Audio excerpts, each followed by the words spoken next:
우리 다시 한번 인사하겠습니다. 반갑습니다. 반갑습니다.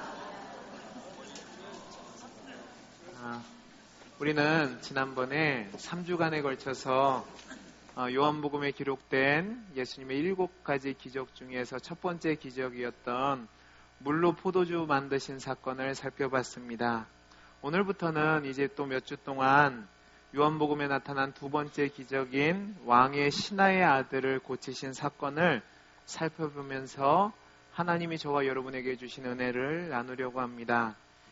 우리는 지난번에 요한복음에 나타난 그 기적들을 살펴보면서 요한복음에 나타나는 기적은 단지 기적이라는 것을 넘어서서 예수님의 구원 사역을 알려주는 표적이라고, 즉 계시의 기능이 있음을 우리가 살펴보았습니다.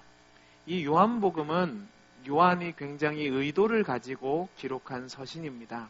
우리가 보통 마태, 마가, 누가, 요한을 복음서라고 이야기하는데 마태, 마가, 누가는 공관복음서라고 이야기합니다. 그런데 요한은 이 공관복음서에 들지 않고 이 공관복음서를 해설하는 해설서라고 이야기하기도 하고 신학적인 편집서라고 이야기도 합니다. 거기에는 이유가 있습니다. 특별히 기적만 보더라 할지라도 다른 복음서를 보면 예수님의 기적에 있어서 그 기적을 행하실 때 모습에서 사람에게 집중을 합니다. 그 기적을 통해서 믿음이 있는 사람들의 모습을 보여주고 그들의 믿음 가운데 역사하시는 그 기적이 결국 하나님 나라의 확장을 이루게 되고 하나님 나라를 맛본다는 데 관점을 가졌다면, 사도 요한은 수많은 기적들 중에서 특별히 7가지 기적을 선별해서 그 기적이 사람들의 믿음에 초점을 맞춘 것이 아니라 예수님이 누구신지 알게 되고 또 그 예수님을 누구시게 알게 되는 과정 속에서 예수님이 참 하나님의 아들이시고 메시아로서 그분을 믿음으로 말미암아 영생을 얻는다는 것에 초점을 맞추고 있습니다. 이런 배경을 가지고 우리가 요한복음에 나타난 기적을 보셔야지만 제대로 된 이해를 하실 수 있고 오늘 본문의 내용도 제대로 된 이해를 하실 수 있는 겁니다. 오늘 이 시간에 이제 저와 여러분이 첫 번째 왕의 신하의 아들을 고치신 그 기적 사건을 살펴볼 건데, 오늘은 이 사건에 대한 객관적인 이해를 하면서 여러분과 저와 함께 말씀의 은혜를 나누려고 합니다. 먼저 이 사건이 언제 일어났는지를 아셔야 되는데, 이 사건은 예수님이 공생일 사역을 시작하신 후 약 1년 정도 되었을 때에 1년 말기 정도에 일어난 일입니다. 자, 예수님의 공생애를 한번 살펴보죠. 예수님이 공생애를 시작하실 때에 세례를 받으신 뒤에 유다 광야에서 마귀에게 시험을 당하셨습니다. 그 다음에 갈릴리 지역으로 오셔서 5명의 제자를 부르셨고 그 갈릴리 북쪽에 있던 가나란 마을에 가셔서 혼인잔치에 참석하셨을 때에 물로 포도주를 만드시는 기적을 행하셨습니다. 그 기적을 행하신 뒤에 예수님은 가버나움으로 가셨다가 유대인들의 최대 명절인 유월절을 지키시기 위해서 예루살렘으로 가셨습니다. 그 예루살렘으로 가셨을 때 예수님은 성전을 깨끗하게 하시는 작업을 하셨습니다. 그리고 우리가 살펴본 것처럼 요한복음 3장에서는 밤중에 찾아온 니고데모를 만나시는 장면이 나옵니다. 그리고 4장에서는 예수님이 예루살렘에서 유대 지방을 지나시면서 전도하신 뒤에 갈릴리로 올라가시기 위해서 길을 가시는데 요단 동편도 있고 서편도 있는데 동편이 그때 당시 유대인들이 가는 길이었는데 예수님이 일부러 가지 않는 서편길로 올라가셔서 사마리아 지역을 통과해서 갈릴리로 가셨다는 얘기를 우리가 지난주에 살펴봤습니다. 그죠? 그때 갈릴리 사마리아에 있는 수가성이라는 동네에서 한 여인을 만났다고 제가 말씀을 드렸습니다. 그런데 제가 지난주에 많은 분들이 오셔서 흥분하시다 보니까 잘못 전한 게 있어서 잠깐 수정을 하겠습니다. 사마리아가 제가 지난번에는 586년경에 그 남유다가 망할 때 무너졌다고 했는데 그렇지 않고요. 사마리아는 북이스라엘의 수도로서 721년도에 아수르에 의해서 무너졌던 도시입니다. 그리고 거기서부터 인구 혼합 정책이 벌어졌고, 유다가 완전히 멸망됐을 때는 그곳은 이제 완전히 이방 땅이 됐다는 것을 설명했어야 되는데 제가 흥분해서 한 가지만 얘기했습니다. 그러니까 여러분 착각하지 마시고, 사마리아는 721년경에 아수르에 의해서 멸망당했을 때 인구 혼합 정책이 벌어졌다는 사실을 수정해서 하시면 되겠습니다. 자, 거기서 예수님이 한 여인을 만나셔서 그에게 진짜 영생이 무엇인지 가르쳐 주시고 이제 오늘 말씀이 나오는 겁니다. 예수님이 사마리아를 지나서 갈릴리 지방 가나로 올라가시는 장면이 나오는데 오늘 본문 46절, 47절의 내용입니다. 우리 같이 한번 읽어보겠습니다. 시작! 예수께서 다시 갈릴리 가나에 이르시니 전에 물로 포도주를 만드신 곳이라 왕의 시내가 있어 그의 아들이 가버나움에서 병들었더니 그가 예수께서 유대로부터 갈릴리로 오셨다는 것을 듣고 가서 청하되 내려오셔서 내 아들의 병을 고쳐주소서 하니 그가 거의 죽게 되었습니다. 아멘. 여러분 보시면 예수님이 갈릴리 가나에 도착했는데 거기서 왕의 신하 한 사람을 만났다고 이야기하고 있습니다. 여기서 왕이란 사람은 당시 갈릴리 지역과 베레아 지역을 다스렸던 헤롯 안티파스라는 사람입니다. 이 사람은 우리가 흔히 알고 있는 헤롯 대왕의 아들이로, 여러분이 이 성경에서 이 사람은 어떻게 나와 있냐면 세례 요한을 죽인 사람이 바로 이 헤롯 안티파스입니다.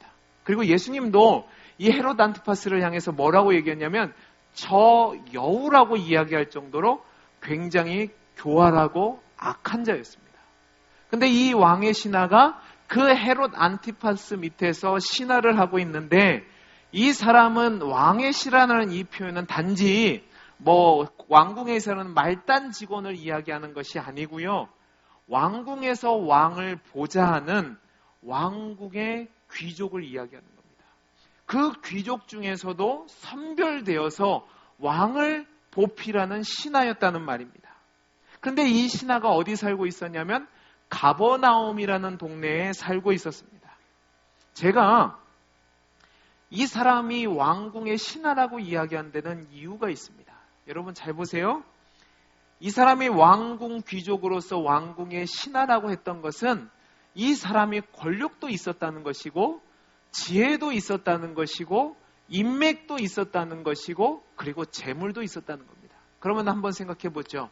이 왕의 신하가 자기의 아들이 병이 들었으면 처음부터 예수님을 만났겠습니까? 아니면 자기가 갖고 있는 권력과 인맥과 그 다음에 돈을 통해서 수많은 방편들을 사용해서 아들을 고쳤겠습니까? 수많은 방법들을 동원해서 아들을 고쳤겠죠. 백방의 노력을 해서 수많은 치료법들과 수많은 의사들을 통해서 아들을 치료해보고 했을 겁니다. 그런데 온 명이란 명이, 좋은 약이란 좋은 약을 다 써봤어도 낫지가 않으니까 이 절망적인 상황 속에서 어찌할 바 모르는 중에 예수님에 대한 소문을 들은 겁니다. 그는 갈릴리 가나에서 물로 포도주로 만드신 사건에 대한 소문도 들었을 것이고 요한복음 2장 23절을 보면 이렇게 되어 있습니다. 6월절에 예수께서 예루살렘에 계시니 많은 사람이 그의 행하시는 표적을 보고 그의 이름을 믿었으나 라고 되어 있습니다. 이 말씀을 통해서 보면 예수님이 예루살렘에서 어떤 표적을 행하셨는지는 모르지만 사람들이 그 사건을 보고 예수님의 이름을 믿을 정도로 이적을 행했다는 내용이 기록되어 있습니다. 그러다 보니까 6월절이면 당시 수많은 사람들이, 거의 모든 사람들이 예루살렘으로 갔다고 보시면 되겠습니다. 그러니까 그 예루살렘에서 행한 이적에 대한 소문을 듣고 이분이면 혹시 우리 아들도 살릴 수 있겠다 하고 예수님께 나온 겁니다. 이 사람이 갈릴리 가버나움에 있고 예수님은 지금 갈릴리 가나에 있다고 그랬습니다. 그런데 오늘 본문에서 아까 읽었던 것처럼 내려옵소서라고 되어 있죠. 그죠? 그러면 가버나움은 밑에 있는 동네고 가나는 윗동네입니다. 거리수로 보면 약 30km 정도 됩니다. 제가 재보니까 여기서 양산 정도 되는 거리라고 볼 수 있겠습니다. 그런데 이 길을 왕의 신하가 걸어왔다는 말입니다. 그러면 이 길이 쉬운 길이냐? 아니에요. 이 길은 결코 쉬운 길이 아닙니다. 왜 쉬운 길이 아니라고 말씀드리면 이 가버나움이라는 동네는 해발로 얘기하면 약 마이너스 200m 지점입니다. 그리고 가나라는 동네는 해발로 얘기하면 약 400m 지점입니다. 그러면 이 해발 차이가 몇 미터가 되죠? 600m가 됩니다. 그 600m가 되는 오르막길을 30km를 걸어서 온 겁니다. 그러면 여러분 그 길이 쉬웠을까요? 어려웠을까요? 어려웠을 겁니다. 그런데 자기 아들을 살리고자 하는 그 열망 때문에 모든 신분과 체면과 모든 것들을 내려놓고 그 힘든 길을 걸어서 올라왔다는 말입니다. 그리고 그 마음의 소원을 예수님께 아뢰습니다. 예수님, 내 아들을 좀 고쳐주십시오. 그런데요, 예수님의 대답이 영 이상합니다. 우리 48절 말씀을 같이 한번 읽어볼까요? 48절입니다. 시작. 예수께서 이르시되 너희는 표적과 기사를 보지 못하면 도무지 믿지 아니하리라 라고 되어 있습니다. 여러분 이 대답이 이상하지 않으세요? 이 대답을 보면 두 가지 이상한 점을 여러분이 눈치채셔야 됩니다. 첫 번째 이상한 점은 뭐냐면 분명히 아들을 살려달라고 했던 것은 왕의 신하 한 사람입니다. 맞죠? 근데 오늘 본문을 보면 너희는이라고 되어 있습니다. 여러분 너희란 말은 단수입니까? 복수입니까? 복수죠. 분명히 한 사람이 얘기했는데 너희는이라고 해서 일반화를 시켜버립니다. 뿐만 아니라 여러분 믿지 않는다라고 얘기합니다. 지금 왕의 신하가 왜 예수님께 왔죠? 이 예수님이라면 고칠 수 있을 거라는 믿음을 가지고 온 겁니다. 맞죠? 그런데 믿음이 없다고 이야기한단 말입니다. 앞뒤가 맞지 않는 것 같아요. 그런데 이 장면 속에서 우리는 갈릴리 가나에서 있었던 혼인잔치의 모습이 떠오릅니다. 어떤 모습이 떠오르냐면 분명히 예수님께서 마리아가 와서 어머니 마리아가 와서 야 포도주가 떨어졌다. 그랬더니 당시에서 일반적으로 쓰지 않았던 여자여 당신과 내가 무슨 상관이 있습니까? 라는 질문을 합니다. 그죠? 똑같이 책망하는 듯한 말을 하고 있다는 말입니다. 그래서 많은 성경학자들이 뭐라고 얘기하냐면 이 첫 번째 이적과 두 번째 이적은 비슷한 점이 많다고 얘기합니다. 첫 번째 비슷한 점은 갈릴리 가나라는 곳에서 이적을 행하셨다는 유사점이 있고 두 번째는 이 이적을 행하고 즉각적으로 믿음의 반응이 나타났다는 겁니다. 어떤 반응이 나타났냐면 첫 번째 이적을 행했을 때는 제자들이 그 모습을 보고 예수님을 믿었다라고 되어 있고 오늘 말씀을 보면 이 이적을 행한 뒤에 왕의 신하가 그의 가족들이 예수님을 믿었다는 장면이 나옵니다. 그리고 똑같은 유사점이 마지막 나오는 게 뭐냐면 예수님이 각각 책망했다는 거예요.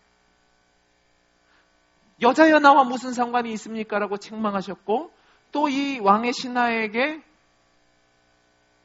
표적과 이적이 없으면 믿음이 없다라고 책망하셨다는 말입니다. 근데 여러분 이게 중요한 내용이 있는 게 뭐냐면 이 책망을 통해서 예수님이 수정하고자 하는 것이 있다는 말입니다. 첫 번째 책망을 통해서는 마리아가 예수님에 대해서 잘못 알고 있었어요.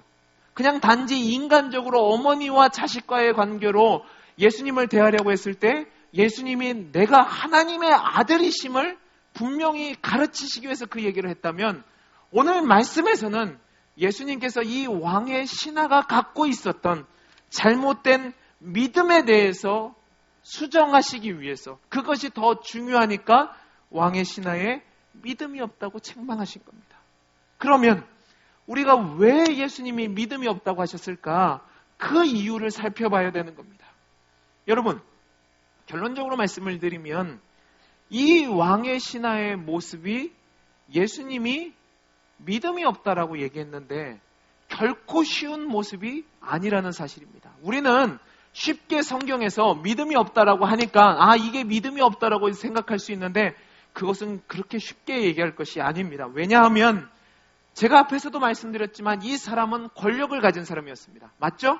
왕의 신하였다는 말입니다. 그러면 이 사람이 찾아오지 않고 예수님을 불렀어도 됩니다.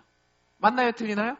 맞죠? 근데 이 사람은 예수님께 나왔다는 말입니다. 그리고 나왔을 뿐만 아니라 겸손하게 예수님께 자신의 아들의 병을 고쳐달라고 이야기를 합니다.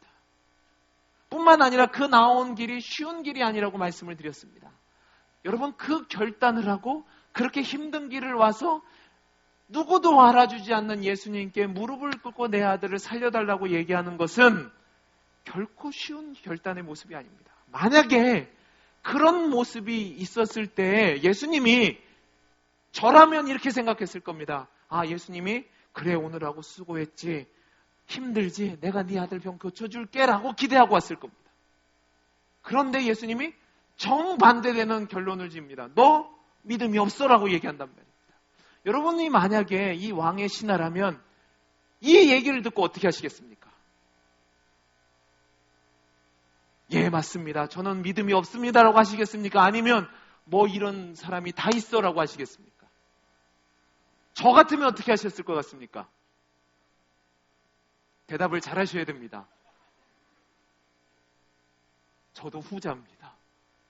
저는 삐껴서 갔을 겁니다. 근데 여러분 잘 보세요. 뭐 이런 인간이 다 있어. 내가 잘못 들었나? 라고 얘기하지 않고 이 사람은 뭐라고 얘기하냐면 분명히 책망의 말을 들었음에도 불구하고 아무런 반응 없이 이렇게만 얘기합니다. 내 아이가 죽기 전에 나와 함께 내려가서 내 아이를 고쳐달라고 다시 간청합니다. 이것은요, 그가 그의 신분과 달리 겸손함이 있다는 겁니다. 자, 보세요. 열심도 있습니다. 결단력도 있습니다. 겸손함도 있습니다. 예수님께 나와서 간청하는 매달리는 간절함도 있습니다. 근데 예수님이 그를 향해서 믿음이 없다라고 하는 겁니다. 오늘 살펴보고자 하는 내용이 바로 이 내용인 겁니다. 여러분 잘 생각하셔야 될 게 간절함과 겸손함과 열심이 참된 믿음이 아닐 수 있다라는 사실입니다.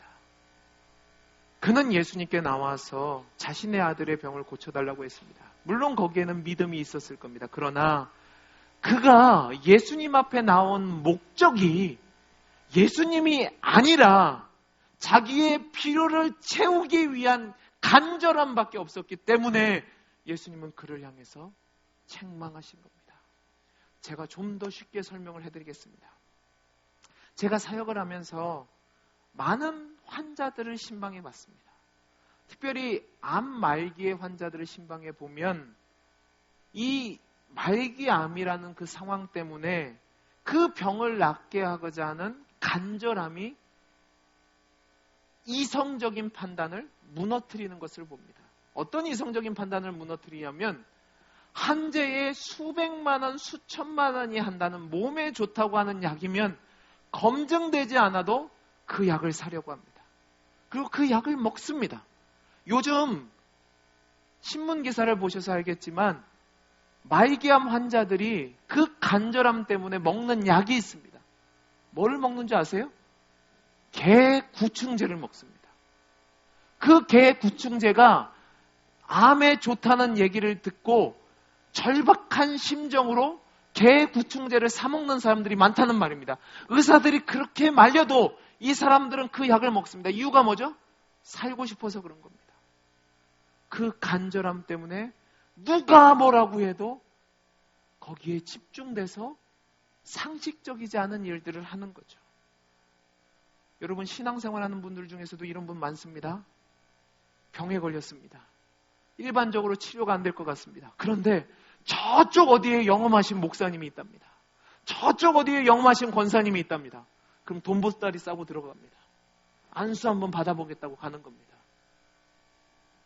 여러분 들으시면 정신없네 그러시겠죠. 그런데 절박하면 그렇게 간다는 사실입니다. 근데 주님은 이런 절박함이 믿음이 아니라고 지금 책망하신다는 말입니다. 여러분 오늘 말씀 48절 49절 읽어보시기 바랍니다. 48절 49절입니다. 시작. 예수께서 이르시되 너희는 표적과 기사를 보지 못하면 도무지 믿지 아니하니라. 신하가 이르되 주여 내 아이가 죽기 전에 내려오소서. 자 보세요. 도무지 믿지 않는다고 책망하는데 이 신하는 뭐라고 얘기하냐면 주여 내 아이가 죽기 전에 내려와 달라고 요청합니다. 이 사람은요 예수님에 대해서 단 한 가지 목적밖에 없는 겁니다. 예수님이 좋든 나쁘든 나를 어떻게 대하든 상관없이 내 아들만 고쳐주면 된다라는 그 간절함으로 예수님께 나왔던 겁니다. 이것은 신앙이 아니고 내가 원하는 걸 이루고자 하는 열망과 간절함입니다. 그러면 여러분들의 신앙은 어떻습니까? 오늘 저와 여러분이 살펴보고자 하는 것이 그것입니다. 여러분 그거 아십니까? 요즘 사회가 어렵고 경기가 어렵다 보니까 무당집이 다시 호황을 이룬다고 합니다. 여러분 그 무당집은 70년대, 80년대 사회적으로 문제가 된다고 해서 다 척결하려고 했던 것들입니다. 그런데 과학 문명이 40년이나 50년이나 발달된 지금에 왜 무당을 찾아가는 사람들이 점점 많아집니까? 간절함 때문에 그렇죠. 문제가 있는데 해결할 능력이 없으니까 그 무당을 찾아가서라도 문제를 해결하려고 하는 겁니다. 그런데 많은 기독교인들이 하나님 앞에 나올 때도 이런 마음을 갖고 온다는 사실입니다. 예수님이 누구신지 상관없습니다. 하나님이 어떤 분인지 상관없습니다. 단지 내 열심과 내 수고와 내 노력으로 그 하나님을 이용해서 내가 성공하려고 하는 거죠. 내가 안전하려고 하는 거죠. 내가 평안하려고 하는 거죠. 그걸 믿음이라고 착각하는 분이 많다는 사실입니다. 여러분 그건 믿음이 아닙니다. 착각하시면 안 됩니다. 믿음은 내가 원하는 것을 이루기 위해서 하나님을 조종하는 것이 믿음이 아니란 말입니다. 믿음은 내 뜻과 다르다 할지라도 하나님이 원하시는 거면 나를 쳐서 복종해서 그분의 뜻대로 순종하는 게 믿음입니다. 여러분의 믿음은 어떠십니까? 단지 무당을 따르는 무속신앙을 따르는 사람처럼 내가 원하는 것을 이루기 위해서 하나님을 이용하려고 하지는 않습니까? 그게 믿음이라고 착각하고 계시지는 않습니까? 바른 신앙은 내 열심으로 하나님을 이용하려고 하는 것이 바른 신앙이 아닙니다. 바른 신앙은 나를 불러주시고 나를 택하여 하나님 자녀 삼아주신 그 은혜가 크고 감사해서 하나님 앞에서 거듭난 자로서 내 자신을 쳐서 복종해서 주님이 원하시는 뜻대로 살아가는 것, 그것이 바른 신앙입니다. 그 신앙을 이용해서 하나님의 능력을 이용해서 내 치부를 하는 것이 아니라 내 뜻을 버리고 내 삶을 들여서 하나님을 영화롭게 하는 것이 진정한 믿음이라는 말입니다. 그런 믿음을 갖고 있을 때 우리는 시간이 지나면 지날수록 신앙의 모습이 달라지는 겁니다. 예수님처럼 달라가는 거죠. 그런데 수많은 사람들이 열심도 있고 열정도 있고 헌신도 있는데 그게 나를 위한 것이라고 하다 보니까 예배는 많이 드립니다. 기도는 열심히 합니다. 성경도 많이 읽습니다. 봉사도 열심히 합니다. 그런데 인격의 변화는 없습니다. 그러면서 믿음 좋다고 자랑합니다. 아니요. 착각하지 마십시오. 진짜 신앙은 하나님을 이용하는 것이 아니라 나를 하나님께 드려 내 생각과 내 뜻이 다르다 할지라도 주님이 원하시는 뜻대로 살아가는 것, 그것이 믿음이란 말입니다. 이 점에서 한 가지 더 말씀드릴 것이 있습니다. 우리가 신앙생활을 하다 보면 오해를 합니다. 어떤 오해를 하냐면 내가 믿음이 좋아서 잘 되는 거고 어려움 당하고 환난 당하는 사람은 믿음이 없어서 그런 일을 당한다고 착각하시는 분들이 있습니다. 여러분 그거는 오해입니다.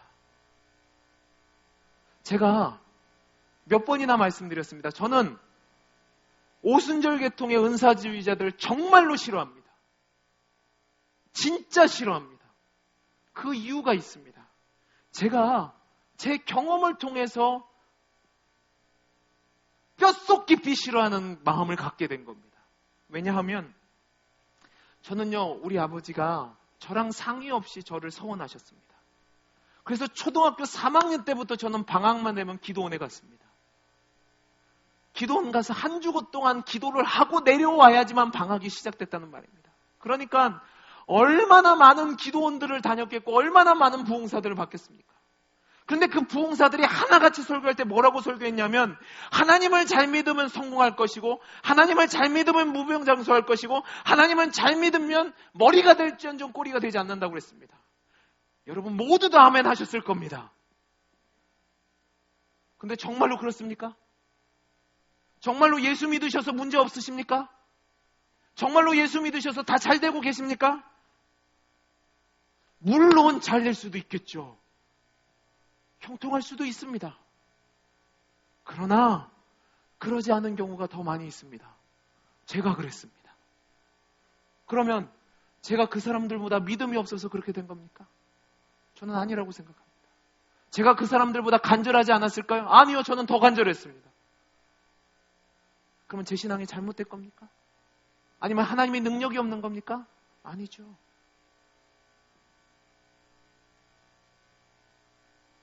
이 오해 때문에 어떤 문제가 생기냐면 패배자들이 생기는 겁니다.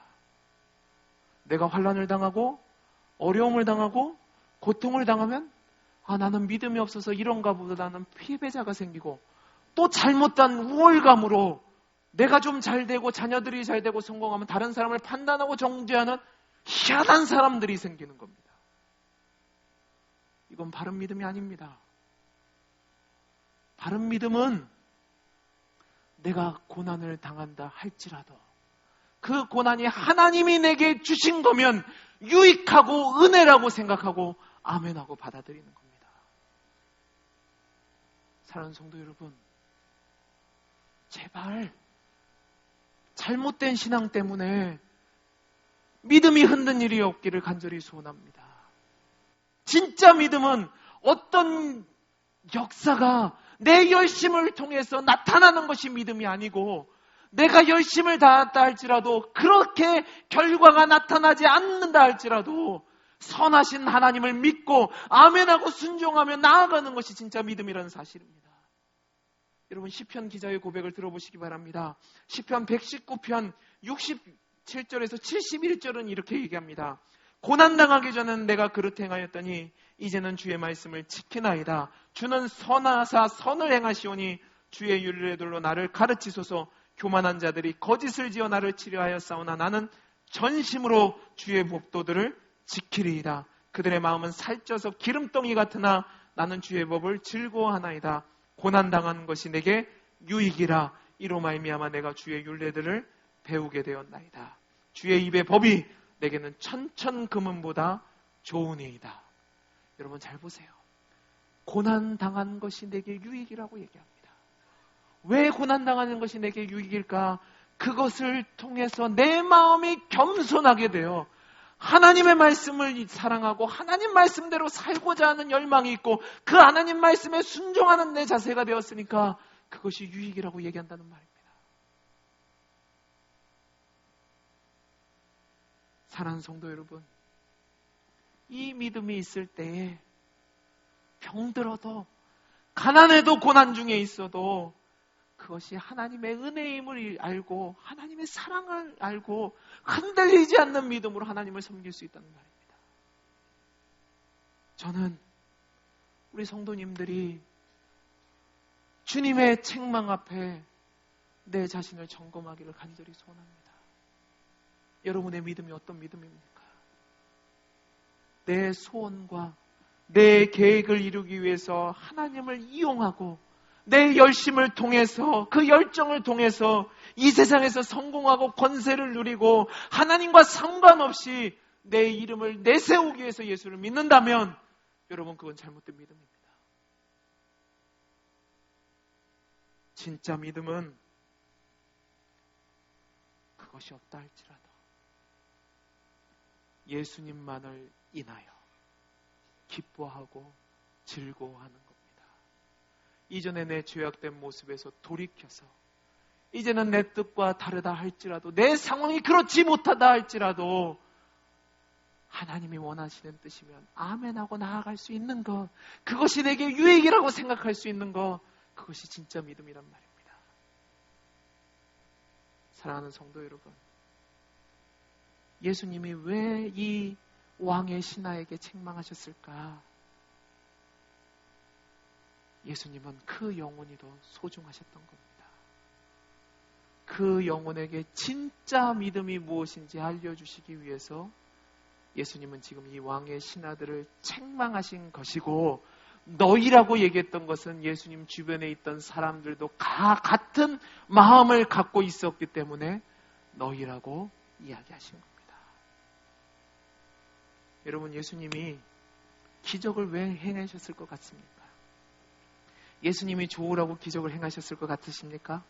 그 이적을 통해서 수많은 사람들이 나를 따라오면 좋을 것 같아서 기적을 행하신 것 같습니까? 아니요. 예수님이 그 이적을 행하신 것은 우리가 살펴봤던 것처럼 그 이적을 통해서 예수님이 하나님의 아들이시고 메시아이시고 그 예수님을 믿어서 영생 얻는 것을 알게 하시기 위해서 기적을 행했다는 말입니다. 그래서 그 이적을 행하시기 이전에 왕의 신하가 갖고 있었던 잘못된 신앙에 대해서 점검하게 하시고 돌이켜서 예수님을 진짜 하나님의 아들로 믿게 하시기 위해서 이 책망을 하셨다는 말입니다.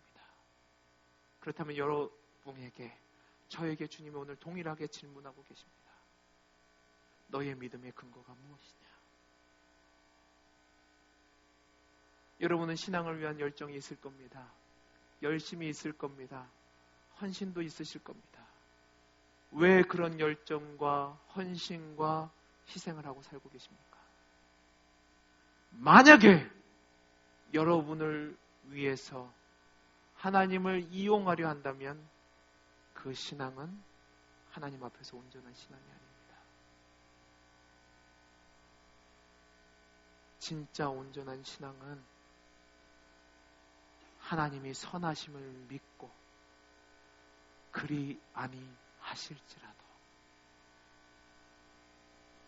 나를 구원해 주신 그 하나님을 믿는 믿음으로 순종하며 나아가는 겁니다. 그 믿음을 가지시는 저와 여러분들이 되기를 간절히 소원합니다. 기도하겠습니다. 사랑이 많으신 하나님 아버지, 우리 사랑하는 성도님들이 하나님을 이용하기 위해서 열심과 노력과 열정을 하는 무속신앙에서 벗어나 하나님을 바로 알고 바로 섬겨서 하나님만을 인하여 즐거워할 수 있는 진정한 믿음의 사람이 될 수 있도록 복을 내려 주옵소서. 은혜 주시기를 간절히 소원하며 감사하며 사랑 많으신 예수님 이름으로 기도하옵나이다. 아멘. 우리 주보